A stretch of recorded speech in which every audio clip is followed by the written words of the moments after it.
Hi, and welcome to my book report. Today I will be sharing with you one of my new favorite stories. The title of this book is The Oak Inside the Acorn, and it is a great children's picture book that is written by the great Christian author and storyteller Max Lucado. The beautiful illustrations in this book are created by George Angelini, and they give us a great story of a small, tiny acorn that grows into a magnificent oak tree.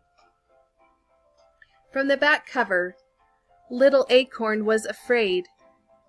"Just be the tree God made you to be," said Mother Oak. This wonderful children's book and the illustrations that go along with it have great corresponding, complementing, and enhancing. We get the feeling that we are in fact an acorn, just like the little acorn in the story, as we travel through this book with him.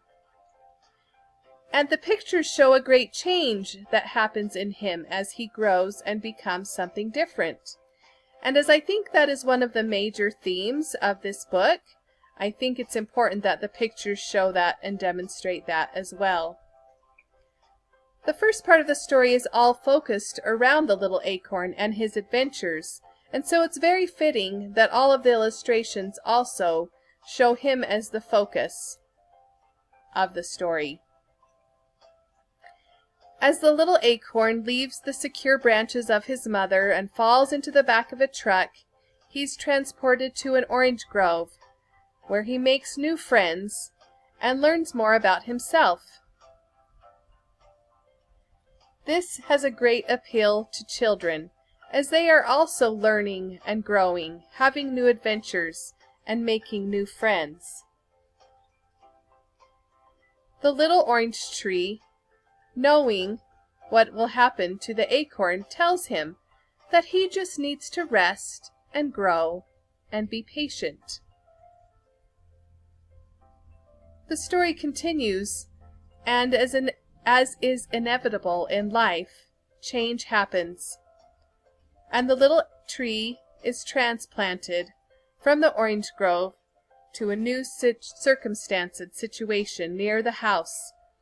And again he feels small and insignificant and seeks to understand the world.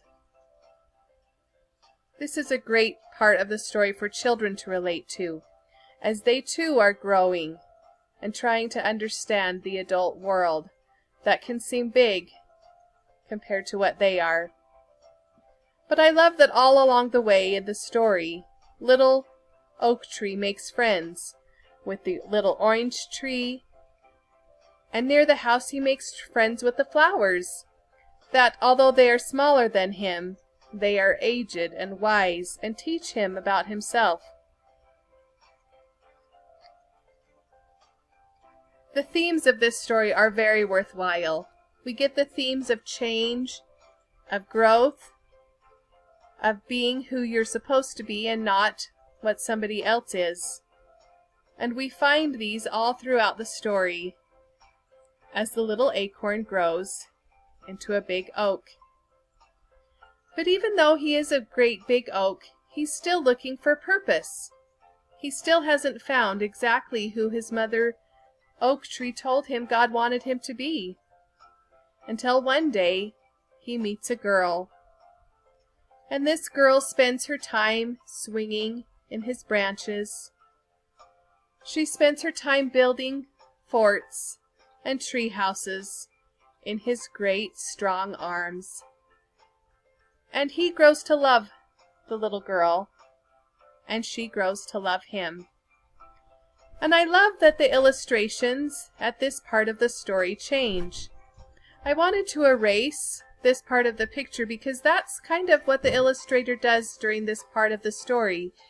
Instead of focusing so much on the little tree and the acorn, he focuses on the way that the tree is serving the girl, because that is the purpose that the tree is meant to fulfill, and that is who the tree has grown into. He is grown into who God wants him to be. And that's my motive for sharing this story. I feel that it's an appropriate story for all ages and all times, because we all need to be who God wants us to be. We all have scary, challenging things, but we can become and be better. And I hope that you will read and enjoy this story as well.